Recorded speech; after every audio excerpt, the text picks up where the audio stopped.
होते आणि शिलापूजन मंदिर हे जीर्णोद्धार करते म्हणून शिलापूजन करीत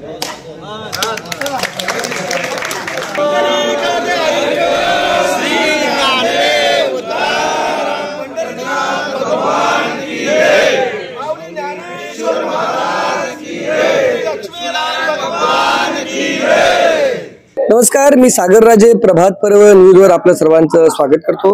आज आपण पेठाळी या गावामध्ये आहोत. या ठिकाणचं जे लक्ष्मीनारायण मंदिर आहे त्याचा जीर्णोद्धार करण्यासाठी आज कुंशिला पूजन आणि भूमिपूजन करण्यात आलेलं आहे. गुरुवर्य यशवंत महाराज यांच्या हस्ते हे कुंशिला पूजन करण्यात आलेलं आहे आणि त्याच्यानंतर सर्व ग्रामस्थांनी त्या ठिकाणी कुंशिला लावून या मंदिराच्या बांधकामाला आजपासून सुरुवात केलेली आहे. खरं म्हणजे हरेश मनोहर केनीजी या गावचे ग्रामस्थ असून माजी नगरसेवक आहेत आणि त्यांच्या परिवाराचा नेहमीच या ठिकाणी पुढाकार असलेला आहे. असं असलं तरी संपूर्ण ग्रामस्थ नेहमीच या सगळ्या कार्याला त्यांच्या पाठीशी आहेत.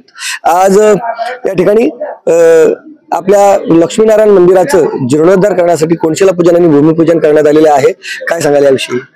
नक्कीच सागरजी, 1955 रोजी गुरुवर्य तुळशीरामभाऊ दीक्षित यांच्या सूचनेनुसार ह्या मंदिराचे जीर्णोद्धार त्यावेळी माझे आजोबा गणू कालोखेली, हरी कालोखेली, पुराजी कालोखेली, नारायण कालोखेली आणि सर्व ग्रामस्थ यांच्या वतीने जीर्णोद्धार झाला होता.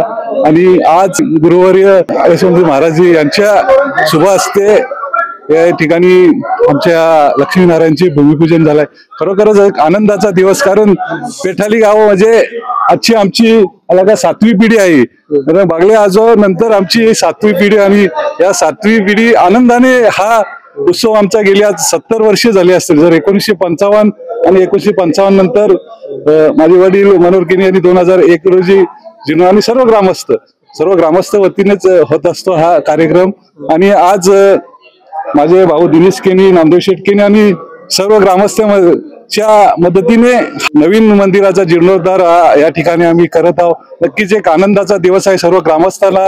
या ठिकाणी आमचे केनी, पाटील, ठाकूर हे सर्व परिवार, एक मंदिराचा उत्सव असला का सर्व आनंदाने हा उत्सव आम्ही साजरा करीत असतो. आणि खरोखरच आज आनंदाचा दिवस आहे तुळशीराम बुवा दीक्षित यांच्या सूचनेचं. कारण आजूबाजूला आपण बघितलं असेल तर सर्व देवस्थान आहेत, शंकर मंदिर आहे, दत्त मंदिर आहे, परंतु लक्ष्मीनारायण मंदिर या परिसरात कुठेही आढळत नव्हतं. त्यावेळी ते सूचना केली आणि त्या दृष्टीने हा खरोखरच आनंदाचा हाच दिवस आमच्या ग्रामस्थांसाठी आहे.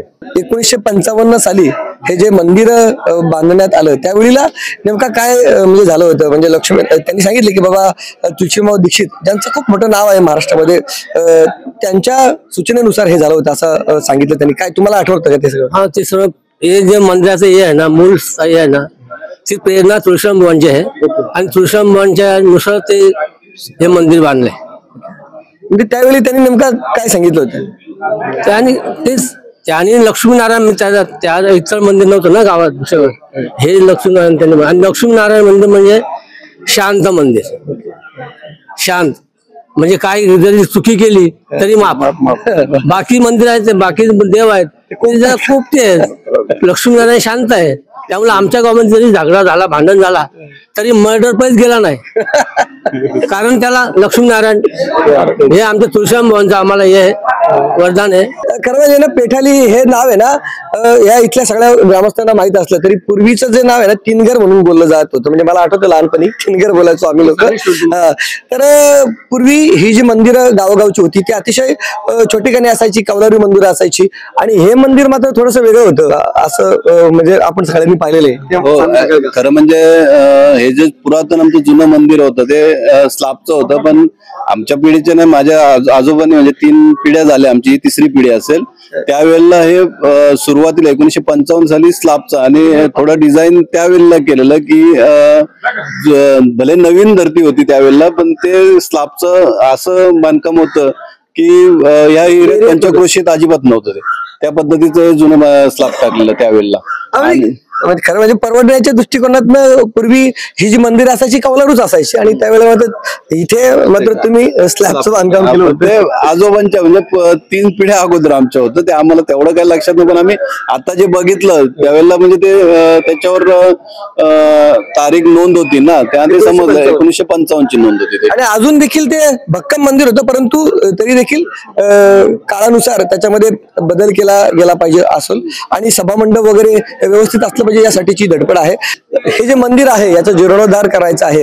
अर्थातच आता नवीन पद्धतीने मंदिरे बांधली जातात आणि अशा वेळेला आपण आता जो मंदिर बांधण्याचा संकल्प केलेला आहे त्यासाठी कशा रीतीने ते मंदिराचं बांधकाम असणार आहे, कोणतं दगड वापरण्यात येणार आहे, कुठली लाकडं वगैरे काय माहिती आहे का या संदर्भात? नाही आता नवीन बांधतात ठीक आहे, पण आपण जास्त करून पुरातनावर गेलेलो आहोत. हा जो मंदिर बांधायचा आहे पूर्ण याची संकल्पना दगडी केलेली आहे. आपण गाभाऱ्यापासून वरपर्यंत शिखरपर्यंत पूर्ण दगडीच बांधकाम करायचं आणि दगड हा कोल्हापूरहून आणायचा आहे आपल्याला, काला दगड. आणि त्याच्यासाठी सभामंडप वगैरे त्याचं काय म्हणजे नियोजन? सभामंडपाचं नियोजन पुढून खांब वरून आणि जुन्या पद्धतीचं आणि वरती सभामंडपाला लाकडी स्ट्रक्चर फिरवून त्याच्यावर कौलं टाकायची. म्हणजे जो आपला पुरातन युग आहे त्याच नवीन पिढीचा असं काय आहे ना, जे आहे ते जुनं पुरातन दाखवायचं आपल्याला.